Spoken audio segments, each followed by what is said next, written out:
Greetings, everybody, and welcome back to episode 6.2 of On That Note podcast.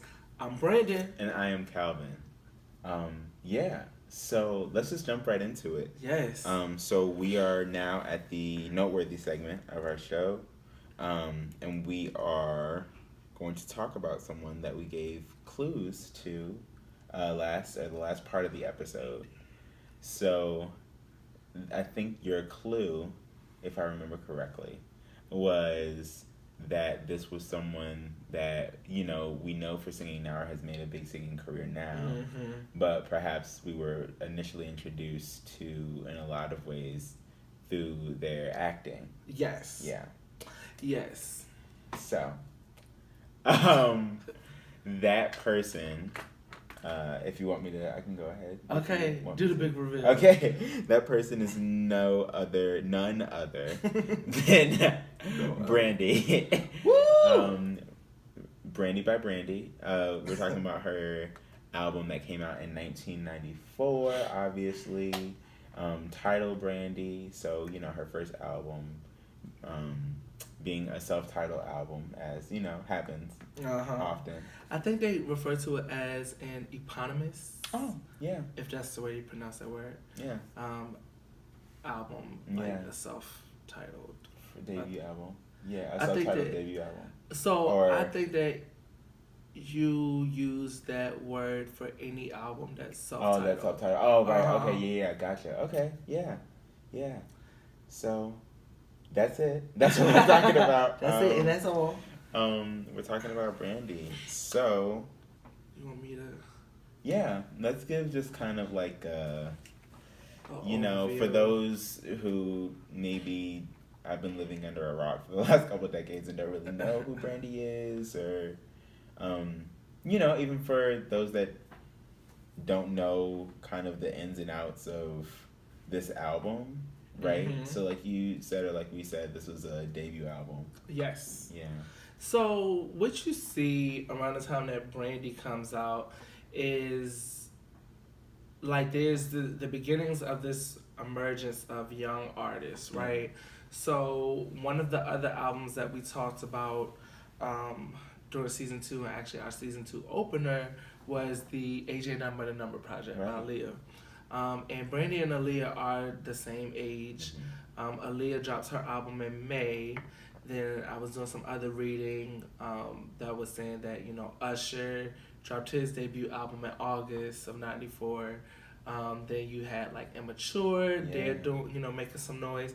And then like a year from then, we gonna see Monica. Right. So you have like, this kind of next class of R&B artists. You're transitioning from the suited up balladeers and the gowns on the female vocalists, and you're starting to see like this younger, hipper group of artists that are definitely in many ways, even by their own admission, are inspired by these other R&B and soul artists that came way before them, but they're bringing that vibe, that music, the richness of it, and they're packaging it in something that feels fresh, that feels new. And so Brandy drops her debut album at the end of September 27th, 1994. She's 15 at the time. So again, same age as some of her contemporaries. And this album comes about after her working on trying to get a record deal for at least 3 to 4 years. But because some of her vocal idols were Whitney Houston and Mariah Carey, and realizing that her tone and her range is a lot different from theirs, she actually spoke in an article around the 20th anniversary of this album, just saying how she had to find a way to learn how to work her natural range and to really continue to build it stronger so that she could deliver songs by some of the artists she idolized, but in her own way without trying to imitate or, veer into vocal territory that she has no business in. And so I think that, that's what you see here. You see the results or the fruits of that labor here. And so, again, around this time, in trying to be, I would say, be intentional about building her up to be an artist and to have that launch, you first learn about Brandy as a member of the cast of Thea. Which was, not everybody gonna know Thea because that was very much a For Us By Us production. But Thea was a show, it was a sitcom featuring a black family. I want to say she was a single mother because I don't remember no daddy being in the home. Right. Let that be that. Yeah. But you had Brandy. Was Jason Weaver on Thea? I really want to say yes. Mm-hmm. I really want to say yes. Blow this picture up. Oh, I don't know what the hell that is. So we're gonna yes. Yeah, that's Jason Weaver. Yes. So you had Jason Weaver, Brandy. Thea was a comedian who was probably a lot more known back then, but not so much today. Mm-hmm. Which that's interesting because there was definitely a storied friction between Thea and Brandy, where Thea really tried to make some things difficult for this young budding star. Wow. I feel like I remember her being like, she just was like really nasty to her, and every opportunity she got, she was like, okay, the show is named Thea. Oh no. Which is also probably why the show didn't last me out a year. Yeah. But, neither here nor there. Because literally the last episode of Thea premiered maybe like a couple of, I want to say it was saying like a couple of weeks before Brandy released her album. So, oh no, months. Mm.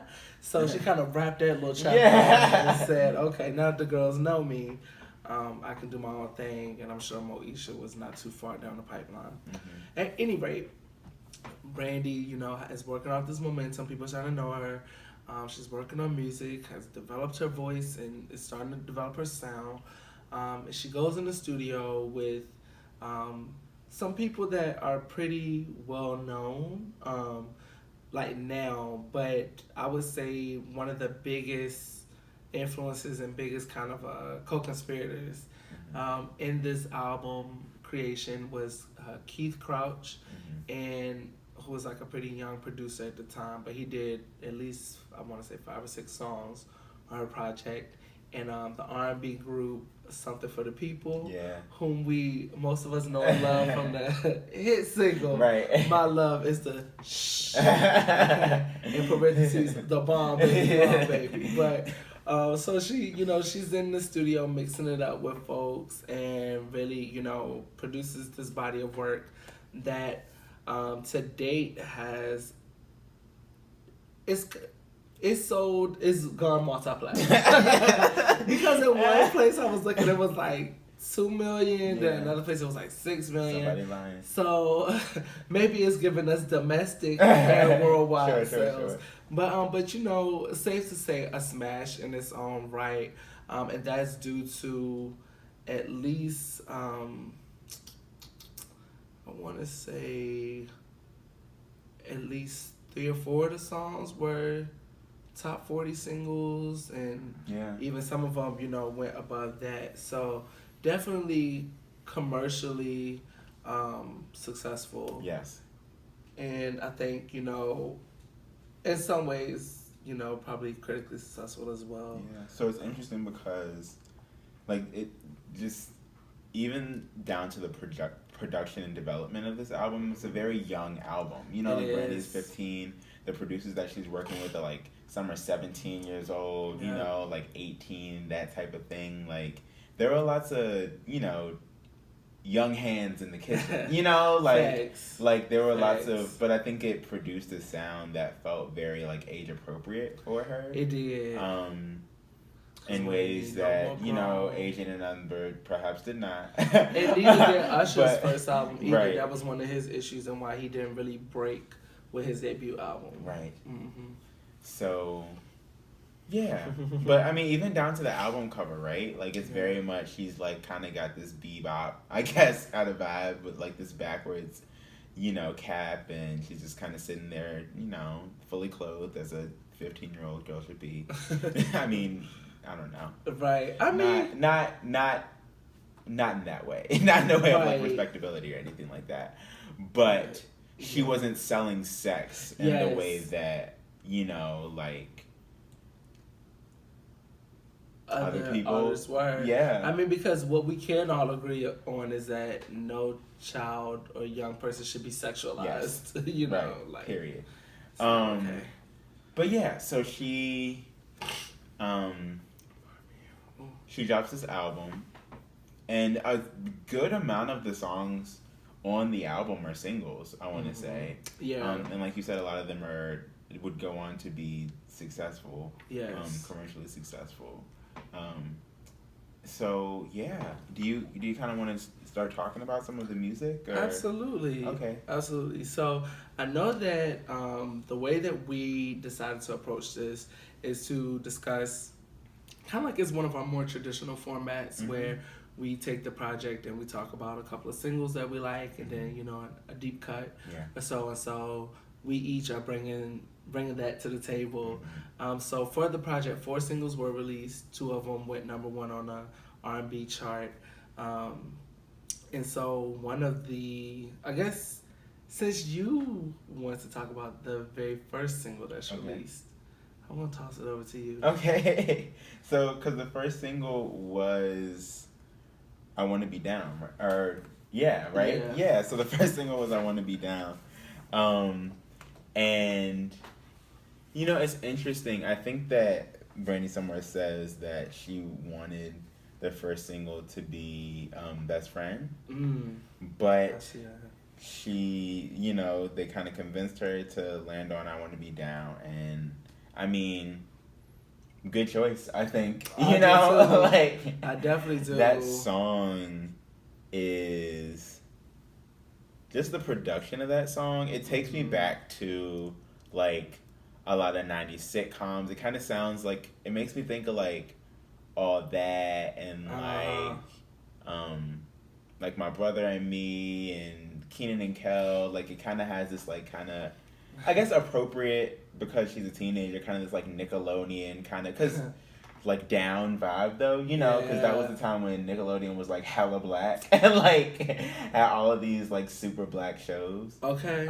Get into that. So it was very much this like kind of vibe type of thing. And then, you know, what she's able to do with, so the song is one of 2, and I think maybe you'll have the other one later, songs that's known well also for the remix that's attached to it.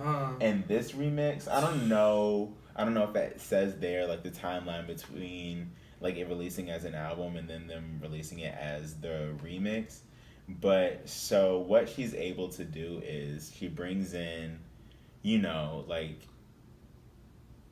just a heavy hitter crew of female MCs at the time. So what is it? MC like Queen Latifah, Yo-Yo. Am I missing somebody? No. Okay, yeah, just those 3, yeah. But, you know, it would be like, well, I don't know. I don't necessarily want to compare, but it's just like, it's funny to think about this and then think about the conversations we've been having about female rap and kind of like its reemergence. You know, if you were to get like 3 of the biggest girls right now on a track together, you know, like so picture that, you know? Yeah. And that's what I didn't necessarily want to name names. We can try to. But I was thinking, and I was like, that just wouldn't feel the same. You know, I don't know. I'm just curious to hear who you think are the 3 biggest females. 3 big. Well, it's just, I mean, I think 2 of the 3 would probably have to be Nicki and Cardi. But I mean, I don't know. Personally, my 3rd right now, not as far as how big they are, but as talented as I think they are, would be Megan Thee Stallion. I mean, and I would even make an argument for just in terms of like notoriety, because she has a following. Like, but you know, like, I mean, say what you will, but Cupcake, like, Cupcake gives it up. Yes. And, like, yeah, the content of her songs is, like, crazy a lot of the time. But she also has bars. Like, have you ever seen a freestyle from Cupcake? No, can't say that I have. I mean, wow. She can rap. Like, I mean, there's a lot of girls out there making some serious noise. I mean, yeah. I mean, because you have everybody in the game from your Rhapsodies to your Cupcakes. Right. To your LaKaylee 47, who's a personal favorite. Yeah. No Name. Saweetie. Yeah. So, I'm here for Saweetie. That's just a quick aside. But I mean, picture that. But, like, when Brandy released I Want to Be Down, so just the impact. I can only imagine, you know, of course I was kind of too young to really take that in for myself, but I can just imagine, like, just what that did for the culture at that time. For sure. I mean, just from, like, having friends that are a couple of years older than me, and, you know, a lot of our conversations revolve around music. The way people talk about this remix, I'm trying to think of, like, something that would be along the lines of that, like, we really, like, go up for in terms of, like, a remix. Allow me to continue thinking about that. But something that I thought about in a different way, but, like, Monster is one that I think about, which isn't a remix. Right. But it is, Touch It, you know? Which, I mean, still is kind of an older reference, but we're just old. Okay. But so, oh my God, yeah. Because that Touch It remix. 700,000 for myself. Okay, Mary J. Blige was coming. Missy, ooh, my God. Okay, yeah. But yes, so.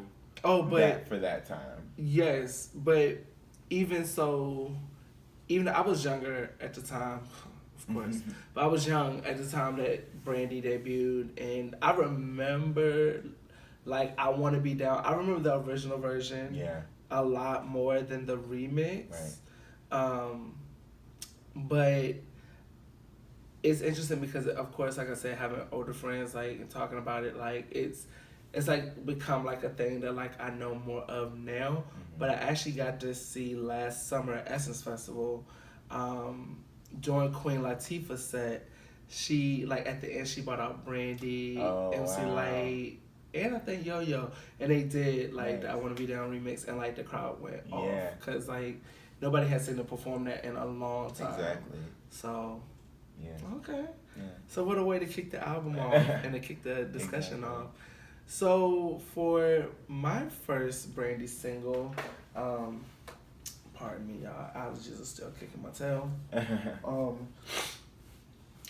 We have the second single from Brandy's debut album, Baby, which whenever I think about the song, whenever I hear the song, I always think about the video and her in that, I think it was like a pink, like, puffy coat. Yeah. And, like, them dancing on top of the building, like, getting it.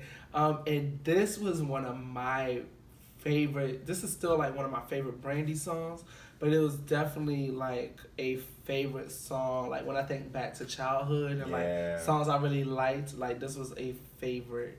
And it's interesting because this song actually charted higher than I Want to Be Down, like, I think on the Billboard 200, even though I want to say both of those songs were number one on the R&B charts.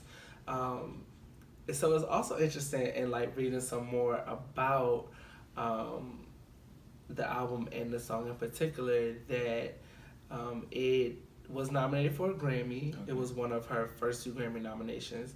She also received a Grammy nomination for Best New Artist, which is a feat all in of itself, which is definitely why I can go ahead and give it up for Brandy and for what she has done, because sometimes it be like, okay, people be calling Brandy the vocal Bible and all this, and it just be seeming like a lot. But, I mean, I can't front. I am a Brandy fan. Like, I own pretty much all her albums. Purchased. It's important to designate.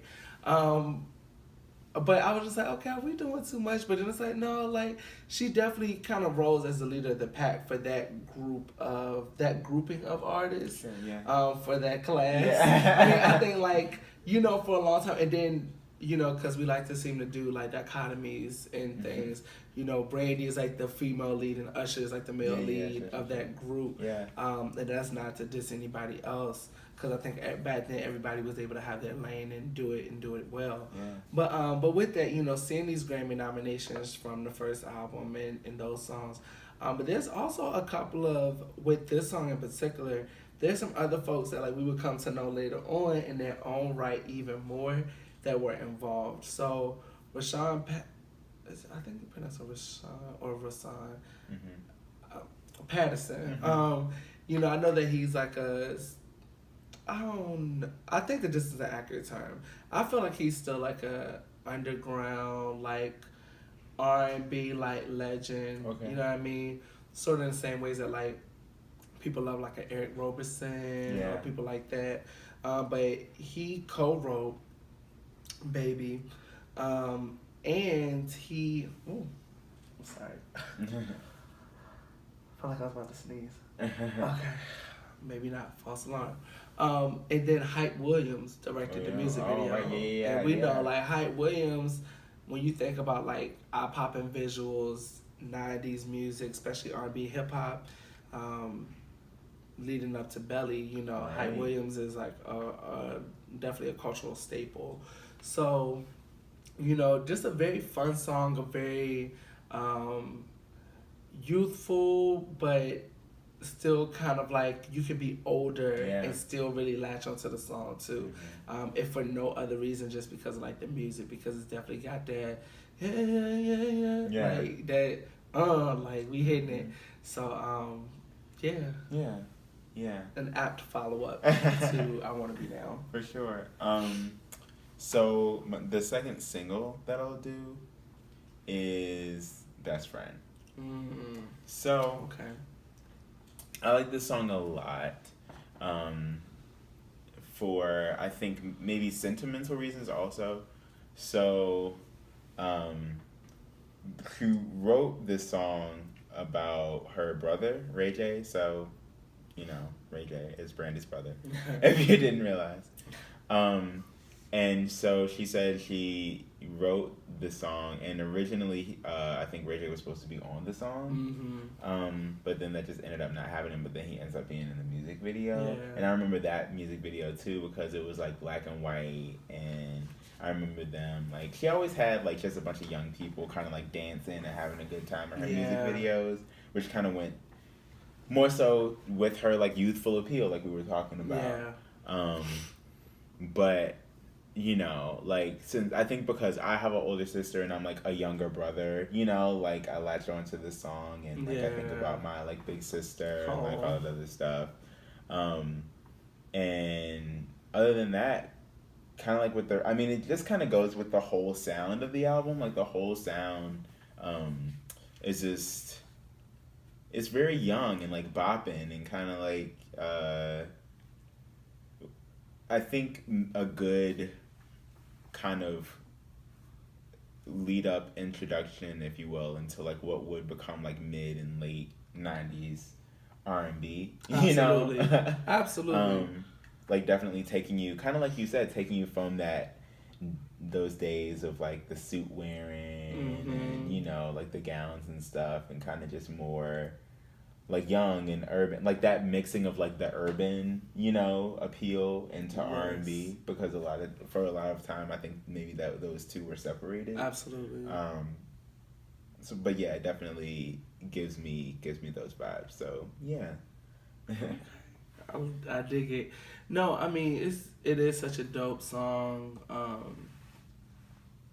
It's just a really dope song, and it's a especially having siblings, and I mean I'm kind of the opposite of you. Like I was the older brother and I had the younger sister. Yeah. And so like, and we would share a lot of musical moments together growing up. So that was a cute little theme song to have with your sibling, right? Exactly. So my next single choice, and it's interesting because when we chose these songs, I don't think we realized like how they were kind of going back and forth in order. Oh, yeah, that's true. So because Best Friend was the third single, so now I'm going to get into the fourth single, which is Broken Hearted. Yeah.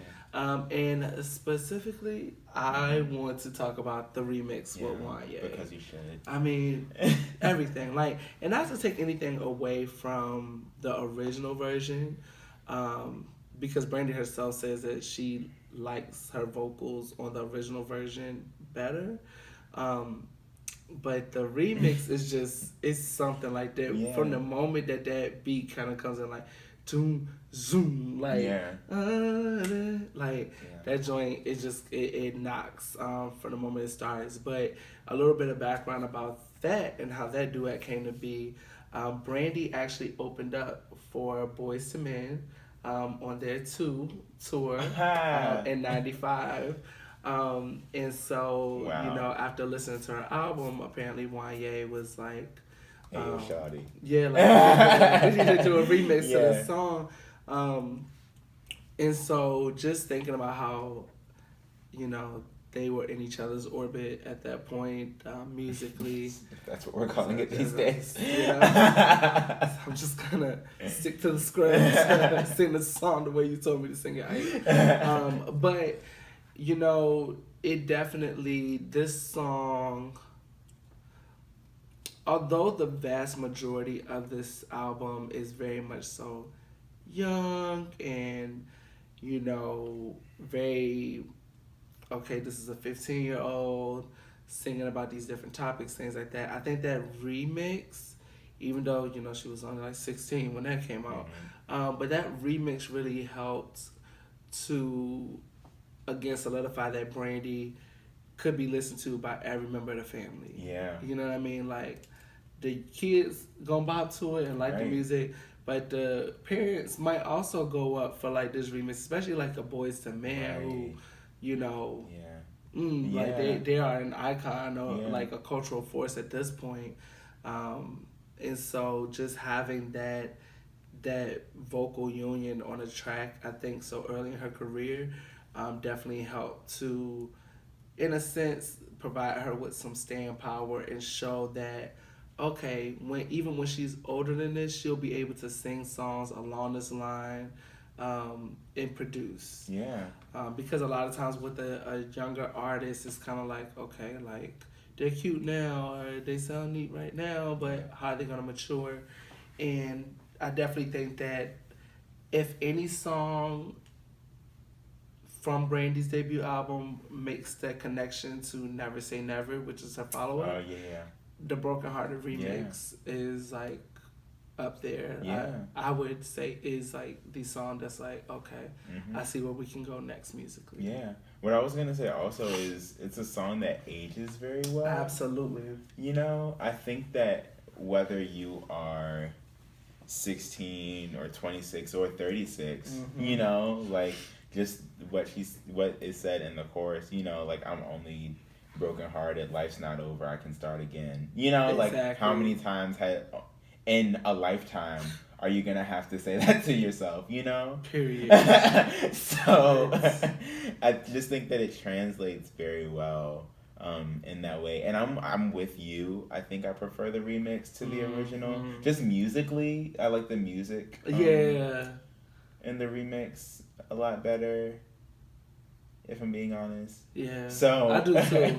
It's very soulful. Yeah, it is. It is. And less like repetitious, I would say, because I think that the original is just a little repetitious. It kind of starts to sound the same. But have you heard, actually, speaking of, so Tori Kelly a while ago, back when she was like on YouTube, just kind of making videos and stuff, she has a cover with Broken Hearted. Say less. Yeah, so check that out. It's just with this guy, I think Danny Pash. Is it him? I feel like maybe you have seen it. Maybe you've seen it. It sounds like something I would want to see again, though. Yeah, it's good. Because when you said like that she did the duet, I was like, oh, now that's starting to ring a bell. Yeah. But yeah. But yeah.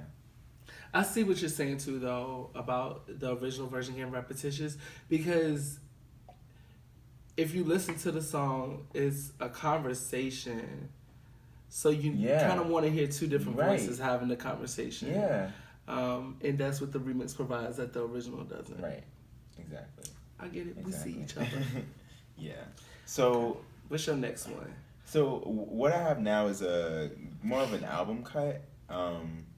So we've done all the singles at this point, so I don't have much. Kudos to us, right? But so I want to do one song off of the album that's not a single, but that really I latched on to when I was listening to the album.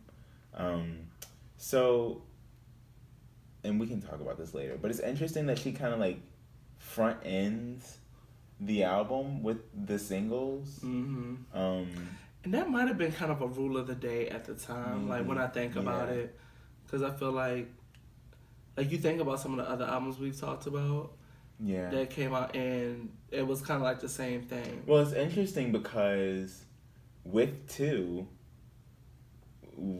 like most of their singles were at the end. You know. Well, they did release 6 singles, and I think they were kind of spread out. They were spread out. Right, was like one of the first songs, and then that goes into All Around the World. But then there's the third. No, actually, yeah. You kind of start with a single, but then there's some others. But the way I think the way that it works.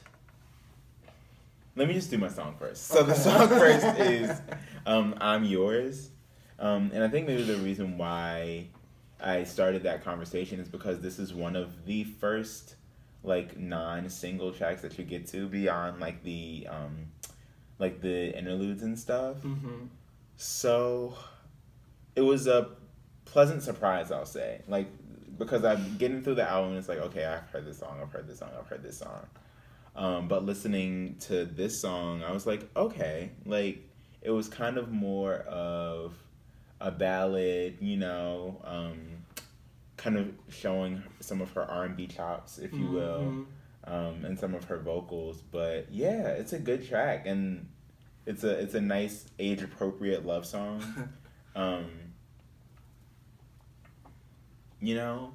Because it's hearing Brandy say "I'm yours" and hearing Aaliyah say "I'm yours" evokes 2 very different emotions. So,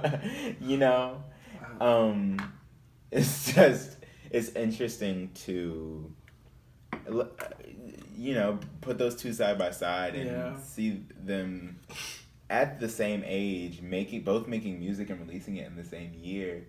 But again, it kind of bringing up some maybe differing emotions when you listen to it. Yeah.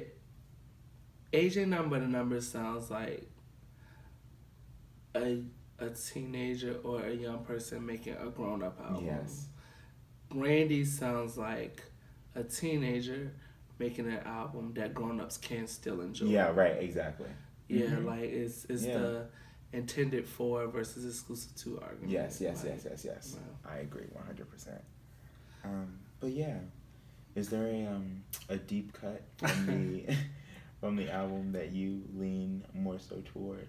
Well, yes, there is. So I like the song "As Long as You're Here," and Brandy actually says that with that song, it took her a while to really get it right. Yeah. But the finished product is definitely a good R&B song. It reminds me of some other songs that may have come out around that time. But this is also one of the songs produced by Something for the People. Yeah. So they definitely probably, as being artists themselves, they're making music that's in line with what's out there and what's being played. But, it's a song about relationships and, not being afraid of the scars that come with being brokenhearted or being, in a bad relationship and just figuring it out. As long as we have, this space or the opportunity, to sit and be together, we can talk through it, we can work it out. which again is kind of like an interesting and very mature take for a young person to have on a relationship, but it still doesn't veer into the territory of not being like appropriate or anything like that. Yeah. So with that being said, kind of like, wrapping up our analysis or our conversation about this album, I think that it's definitely helpful to look at kind of like, at least briefly, where does she go from here? Yeah. And one of the first pit stops she makes is that Waited to Excel soundtrack. Yeah. It's very funny how like all of this stuff is like, it's like we're like leaving breadcrumbs and then we come back and find them. But you see her go from her debut album and again like being nominated for a Grammy, having some successful hit singles, going on tour with Boyz II Men, going from being a part of an ensemble cast to leading a show. Yeah. Because Moesha comes about like in this, during this interim. And so it's like you really see her become an it girl. And in a lot of ways, we haven't really, and I'm like kind of saying this slowly because I'm really trying to think through it. I don't know that we've seen another like young Black artists be embraced in that way from that age, as Brandy was, and kind of being everywhere. Like there was a time where Brandy, you could find Brandy on the cover of like Teen People, or what I'm saying, she's on TV, she's on the radio. Eventually she's in movies. She's in this remake of Cinderella, which also is something else that happens before Never Say Never comes out. And so you really see her become this, I'll say it like this. Before Britney Spears, there was Brandy. Yeah. You know what I mean? Like, Brandy was that it girl that was like everywhere and you wanted her on your stuff. Okay? Yeah. Okay? And so I think, again, now looking back on it and really being older and being able to appreciate her moment and really what she was able to do with it, and the fact that she's still able now, out here, it's definitely interesting to consider Brandy's influence on the game. Yeah. Not only for herself but for other Black artists even. Right. At that, from that mid-90s to now. Yeah. But yeah. Wow. Like, yeah. So yeah, I mean, I feel like, and Brandon and I were kind of talking about this, like this album, I don't think in terms of like albums that we've done this season, this was one of the like knockout, knockout, introductions onto the scene. I think that what Brandy did with this album, she did well. I think that she was very intentional with her singles. Yes. And I think that she made it so that people started looking to her. Yeah. For sure. I think that album did that for her. Absolutely. Or this album did that for her. Yeah, it was very much so a debut album. Like, this is where we're starting, but not necessarily where we're going to end up. Yeah. I do think that it is... there is an identity struggle, right? Like, and especially even if we just look at the three young artists that debuted in '94. Yeah. Aaliyah, Brandy, Usher. Mm-hmm. Each of them in their own way, like, had to figure out, okay, how do I regroup and move toward like my career longevity? Like, how do I make music in a way that's gonna age with me? And you did see, each of them have to, either hop on some soundtracks, become aligned with producers, because what happens with Brandy is she becomes aligned with Rodney Jerkins. Rodney Jerkins, Dark Child, does a lot of never say never, if not all of it. Right. And so you see them like starting to build these relationships with these producers, and same with Usher and Jermaine Dupri, and same with Aaliyah and Missy and Timbaland, and like that really helps them to like when they launch those sophomore projects around the same 97, 98 corridor. They're older now. Right. They're able to make more mature music, but it's like, but nobody, maybe besides Usher, really goes like all the way into the deep. You know what I mean? Like, it's like I'm making like music that's more mature, is a little older, but I ain't gonna sell you sex just yet. Yeah. Again, except for Usher. Right. But I think that works for them, and specifically to our treatment of Brandy. I think that her subsequent albums leave a lot more to sink your teeth into than this debut album. And it could be like a fact of the matter of us having to look back on the album because like, being our ages back then, like we knew maybe what we heard on the radio, what we heard other people play. You might not have been old enough to hear nothing. But like, because this is my first time honestly going back and listening to this album. Me too. All the way through. The thing is, I have this album, or had it, like there's a CD copy of it at my house. This is one of the first albums that I had. Oh, wow. But I remember listening to the first 4 or 5 tracks and then going on to the next album. Because I was, especially like being that young and only wanting to like listen to what I was familiar with, it's like, I like a lot of Brandy's music that I've heard on the radio. I only want to hear those songs and then listen to something else that I've also heard on the radio. You know, like I wasn't doing deep dives into like albums and bodies of work back then. And not so. But then also maybe just like not this project. Yeah. Like also that. You know what I mean? Fair. Like fair.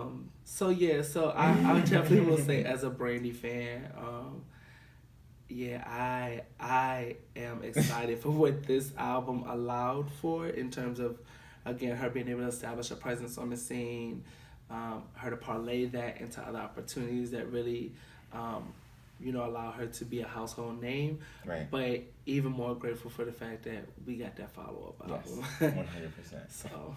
So with that. Well put. I do what I can. Yeah.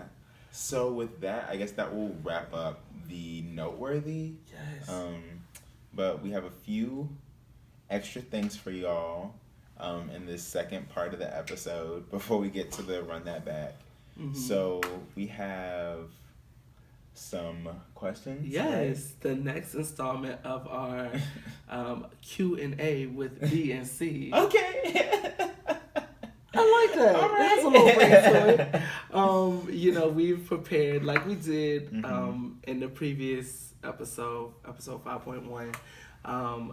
Kyle and I are we are starting to, just come up with questions for one another, to keep it fresh and to even like learn more about one another's like opinions and stuff on some musical things that maybe we haven't talked about before. Right. So we usually leave each other in the dark until it's time to ask the questions. So do you want to kick off the first question? Sure, okay. Sure.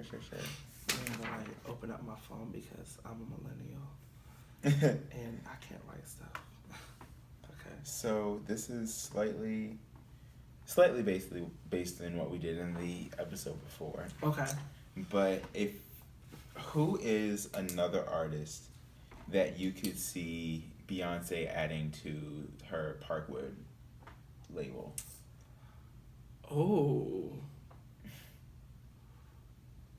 Wow. Or who would you want to see? Who would I want to see Beyonce signed to Parkwood?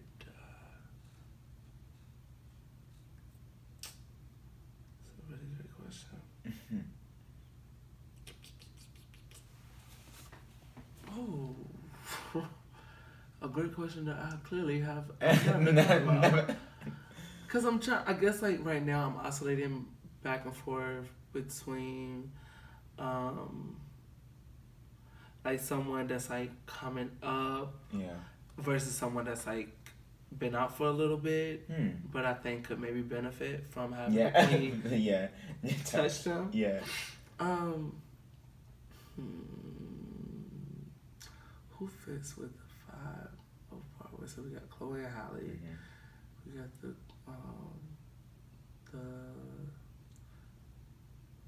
Secret or Ingrid, somebody like that. Then you got what's Sis. I don't know. Yeah. But you know what? Who? It just became clear to me. I think that 7th Street could benefit from being signed to Parkway. One, because Beyonce does like oh my god, and I'm really like so mad that I'm blanking on her name. It's like Ingrid or Secret, maybe that's another artist. It's one of Beyonce's Parkway artists that wrote a couple of songs on Lemonade. Okay. And is it Ingrid? Yeah, it's something like that, right? And so I'm thinking about, okay, somebody else that could come in, you know, talented as an artist, but also talented as a songwriter. Yeah. And 7 is that, and she dances, and you know, sings down. And I think when left to her own devices, could put together a really, really solid project. And I'm not convinced that Atlantic gave her the room she needed to really put together the best debut album. Or maybe they did and it just didn't hit for me. But at literally everything that 7th Street had released up to Girl Disrupted, I went up for. Yeah. The mixtapes, the EPs, like... or maybe they're both EPs, not mixtapes. At any rate, but I think that she would be. I think it would be great for her to get that mentoring from Beyonce, and to have that level of a platform. I see that for her. Yeah. Okay, that was a good question. Okay, let me see. So, my first question is kind of related to. This is funny. We again have found a way to be common in this. So this relates to my choice for While You Were Sleeping in the episode 6.1. So I picked the group Misses, and you know they only had that one song, no album, but yet and still like I remember that song. That's a favorite song. I vaguely remember the group, but I remember that song. So what I want to know from you is, who is the most obscure like artist or group that you still remember, either like a song or a project, but like they were out, maybe had minimal levels of success, but like you still go up for them, or you will put on like their song or something today? A song. And I'm glad that one easily came to mind. So I'll just use this one, even if this isn't like the one that I use most often, but it's the first one that came to mind. So what is the name of the group? I have to, see, they're so obscure. It's like, you know the song title? It's the song, it's the song that goes, I will cross the border, Papa. Across the border, Mama. And what will you bring me back, Mama? I know when I bring you back, Mama. I won't forget to bring you back. What you need tonight. It's it's called like Cross the Border or something like that. Yes. I'm gonna look it up. But it's Philly's Most Wanted. That's exactly who it is. Cross the Border, Philly's Most Wanted. Oh, you really went. Oh my gosh. Oh my gosh, I remember this song. Wow. See, that's what I was hoping that this would turn into. Okay, wow. Okay. Yeah. Oh my gosh. But so randomly that came into my mind, or maybe YouTube suggested it for me, and I was like, oh my god, like I remember it so much. And it came on the radio all the time, but I never knew the name of the group. It came on the radio so much in VA that I would have assumed they were local artists. Exactly. Like, and there are lots of like just Richmond artists that I think you and I probably know that the rest of the world does not. Okay. That also come to mind, but no, yeah, that was a good question too. Okay, thank you. You know what that also reminded me of? What? Do you remember? It was on the, I think it was on the How Hot soundtrack, but it was a girl Janelle with Method Man. Really don't know what you came yes! Round and around we go. Give me those hands outside the door. Yeah! Man, I need like a... Because it was like around the early 2000s where we were just getting songs like that, just back to back. I need someone to make a list. I'll just go back and try to like... We can make one. Yeah. Yeah, we can. But yeah, that was... Okay. Great question. So my next one is a would you rather. Oh, okay. Would you rather go a month without listening to any music at all? None. Like nowhere, not in the car. I don't see it. Or spend a year listening to the same artist and only them. Okay. Well, good thing about that is you didn't say I had to listen to the same project by that artist, so I could pick through that artist's whole discography. Yeah. I would rather do the year, listen to the one artist. And who is the artist? Okay. I'm trying to remember because I feel like this relates to the question was it the question I asked you last time? About an artist whose discography you want to dig more into? Yeah, dig more into it, yeah. That's risky, though. I mean, if you want to choose an artist you're not that familiar with and have to ride out the whole year. Okay, no, you're right. Because I don't even remember who I said for that. I don't think that's what I said Donny had. Maybe I said Donny had. I don't remember. At any rate, the safest bet that I can think of is Stevie Wonder. Okay, yeah.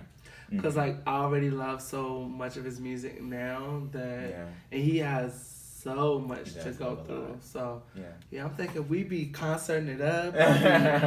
Yes, I like that question.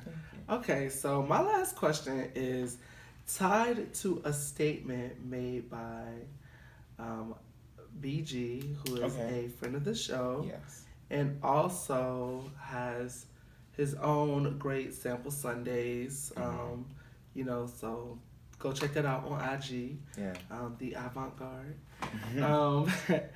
But we were riding somewhere recently and, we were talking about something and I forget what or who, but he said we all have a song that teaches us that we like an artist.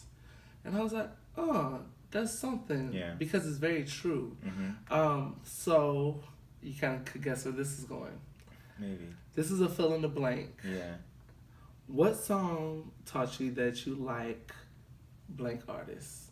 So you'll be giving me the song and the artist. Okay. So essentially, blank made me realize that I liked blank. Yes. Thank you, because I was not going back to figure out how that feels. It's okay.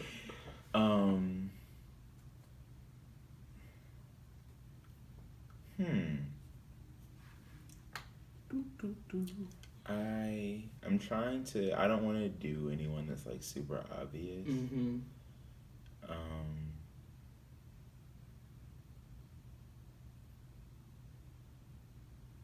Or someone that I've already talked about on the show. So let me sit down in my thinking chair and think.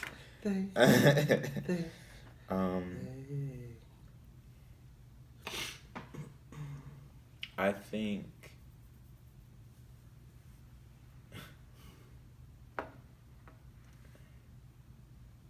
Well, I talked about them.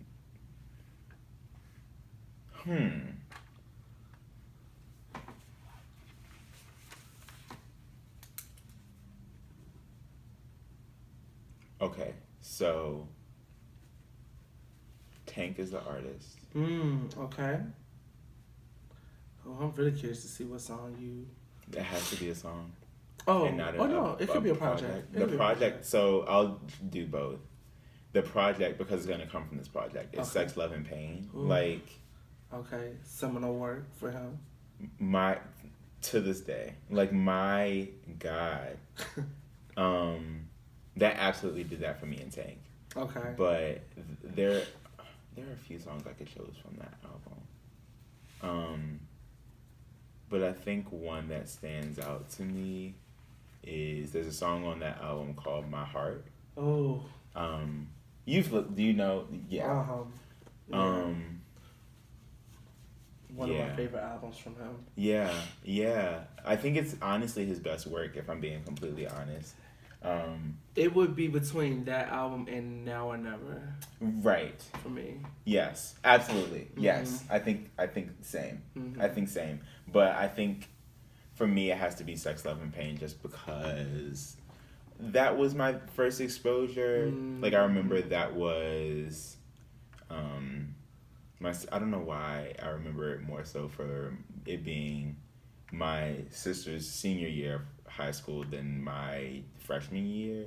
But I just remember that. Like, I remember it being, like, my sister's senior year and, like, both of us listening to that album. There were often times, and we kind of talked about this in the first part of the last episode, like, the whole, like, musical soulmate conversation, where, like, we would just end up listening to what each other was listening to. Right. So, like, she would put me onto things, I would put her onto things. But, yeah. So My Heart is essentially, like, a song about, Tank is basically just singing about, like, not being in a relationship, not being in that relationship anymore, like, what that looks like. You know what I'm saying? Like, he starts and says, you know, I still announce I'm home when I get in from work. Like, that's, like, the first line of the song.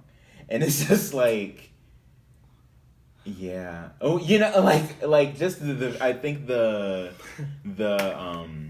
imagery and and again, like, it goes back to one thing that I really, two things that I go up for, just vocal ability and really good songwriting. Yes. And that album showcased that, and that song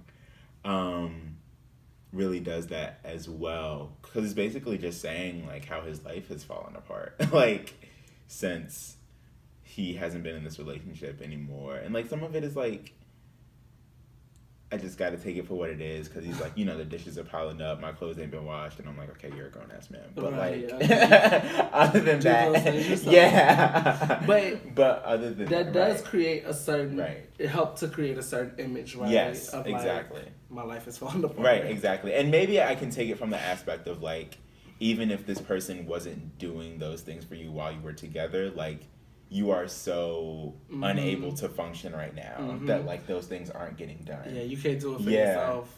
Yeah.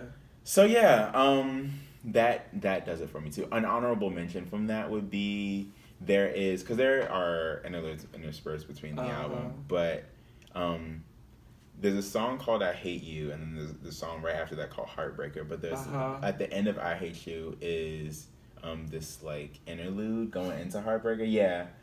So, yeah. That is more so about, like, just the, his voice. Like, he is, I've said this before, he's one of my favorite male voices. Hands down. And he just does it. So, yeah. That was, that's such a good project. Yeah. But that was a good question. Thank you. So, did you want to do what we did last time? What? And have us answer each other's questions? Like, you picked one of mine that I asked you. Yeah, okay. I picked one of yours. Okay, yeah, sure. So, you are picking one of yours? I'm picking one of the questions you asked me for you to answer. So you picked the... Okay, okay. Yeah. Well, I mean, I just answered a question, so I can ask you one. Okay, yeah. So, let me see your question.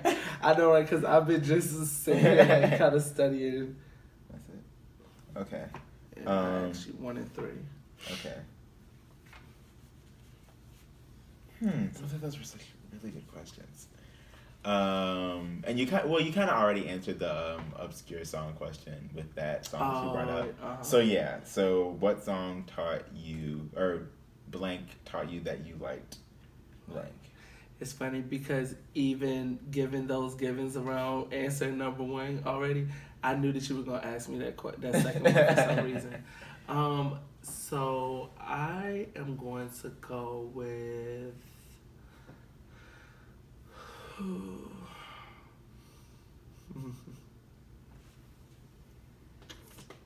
trying to figure out if I want to do like a throwback artist or like a current artist.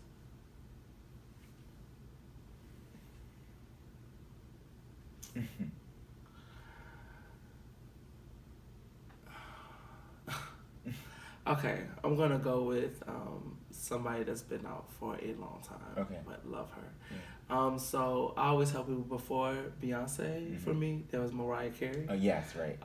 And so the first song that I remember like being in the living room trying to mimic the video, loving every bit of it, was Dream Lover by Mariah Carey. Yeah. And so somewhere between there, I mean that was like 93, so it was like my 6th. So yeah, and after that, like whenever she came out with something like Fantasy, all those singles, and you know, Dream Lover taught me that I love Mariah Carey. All right. Okay. So you're going into no. It's okay. It's easy to hear you talk about it. Oh yeah, Mariah will come up at some point in the show's lifespan. I'm really stuck because on the one hand I want to know your answer to the would you rather, especially if given what choice you might choose. But I think I'm gonna go with the first question you asked me. Who was another artist you could see Beyonce adding to the Parkwood? What did I say? Parkland. Jesus Christ. No, it's okay. I need to get my life together. It's okay because I don't recall what I said first, but I was reading it and I was like, okay, wait. Parkwood. Whew. ENT. Jesus. So I have to not say this person. I'm just gonna think of someone else. But of course, I want to know. I'll give you both once I figure out the other person. And it's funny because I thought of a new person as you were answering. Oh, okay. So, and this would be interesting, but if Amber Rowley wanted to do like a studio career, you know? Like that looked less like the Broadway and more like just being a studio, just an artist and stuff. What she is able to do and what Beyonce would be able to bring out of her, would just be insane. The other person was Tone Step, but and that's because I see where he gets a lot of his musical influence. And he's honestly a person that's very similar to Seven. And also, in a weird way, like, there's a Chris Brown connection there because he wrote Liquor. And he has writing credits on Undecided. And so definitely linked with Seven because Seven was signed to Chris's imprint. So. Exactly.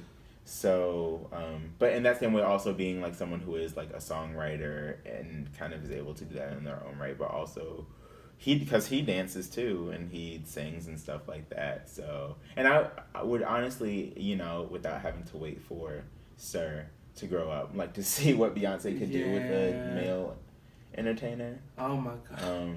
Because I mean, her dance was alone flawless.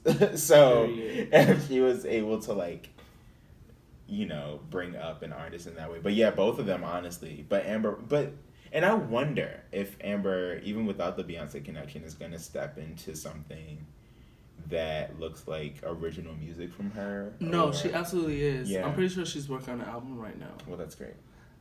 Can't wait until we can talk about it on the show. Yeah. I feel like I saw a social media post from her within the last month or two that indicated she was working on an album. Yeah. So many great things we've discussed. Yeah. It's only one way that we know how to wrap up this show. Yeah. So let's run it back. Do you what's your run it back? So I'm kind of stuck between two songs. Okay. And they're both from projects that I've discussed on some level. Yeah, because I think I talked about both of these on the show. I know I talked about one of them. I'm pretty sure I talked about this one too. Mm-hmm. But so two songs that have been on repeat over the past couple of weeks has been the song "Dipped in Ice" by Saweetie from the Icy EP. Mm-hmm. It's produced by Hit Boy. The song, she has a line in it where she says, make it pop, make it shake, like that Hit Boy bass. And then, the chorus comes in, which is where you really get to if that song goes. So that's one of them. And then my other one is a song I don't think I mentioned when we were talking about Anderson .Paak's new album last week or a couple of weeks ago. Yeah, last episode. There we go. Woo. It's called Chosen One, and it's featuring Sonya Elise, who is a constant contributor. She was on one of my favorite songs from Malibu, or my favorite song actually, from Malibu, Room in Here with Anderson .Paak and The Game. But on this song, Chosen One, it comes in kind of slow, and then the beat just kind of takes off. Yeah. And it's just I just really like the melody. Yeah. It's just a dope song. Yeah. So yeah. Chosen One by Anderson .Paak featuring Sonya Elise and Dipped in Ice by Saweetie. Check both of those joints out. Nice. So my run that back is from the album that we got from Beyonce when she dropped Homecoming. So, first of all, that live album, shout out to that. And the fact that it is now in my personal collection for years and years to come. It is mine now. It belongs to me. Okay. And no one can take it from me. But so, one of the best parts about getting that album was the surprise bonus track on the album. So we not only get the entire show, and then she also just threw I've Been on there just because she was like, I guess I haven't given this to y'all on any project, so here you go. Listen. But 6 years. Yeah. 6 years we waited. But we're patient with the queen. But the other song that she did is this cover that she does to Before I Let Go. And what she is able to do, so first of all, it's produced by Take Heath. When you hear that, the thing that he has in his song, Take Heath, fuck these niggas up. The thing that he does at the beginning of his songs, when I heard that, I was like, what? I didn't have time to even, register that, because immediately it goes into the song, and so it's just in her intentionality and her forward thinking, all that other stuff. It's just I know that this is a huge record for Black folks. Yeah. I know that I'm dropping this right around the spring summertime for all the cookouts and stuff. This is this what we played, the rooftops and parking lots. Period. And just Mama everywhere. Gonna get that, them strings. Yes. Okay. Period. Right. But then also, so it kind of has most of the cover has this kind of bounce feel to it. And then she throws that candy sample in there, it was she said, let me find the blackest song. I'm not finished yet. Okay. Is what she said. Ain't that it?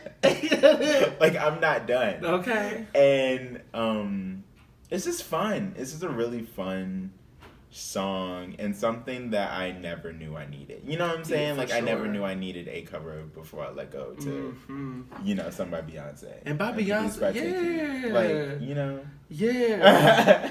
Yeah. It feels good. Yeah. It feels good. It feels right. A pleasant surprise. Okay. Yeah. Facts. Facts only. But yeah. Well. So here we've come yes. to the end of another episode. Yeah. Gosh. Yeah. Mm-hmm. I am excited. So I